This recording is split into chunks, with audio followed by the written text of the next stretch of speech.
Final on this kitchen. Pay attention to detail. If you look at the trim, it's going to be cut like 5 different times to make that happen. Then we'll go into the laminate edges. Take a look at what we got.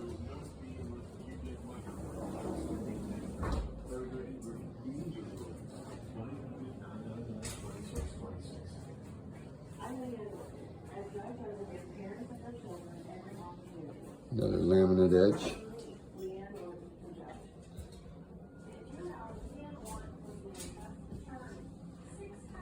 The brick comes into the brick.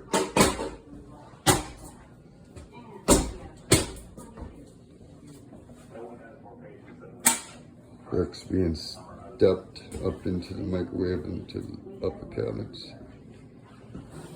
The wall was removed. Used to be right there beside the refrigerator, all the way to the door.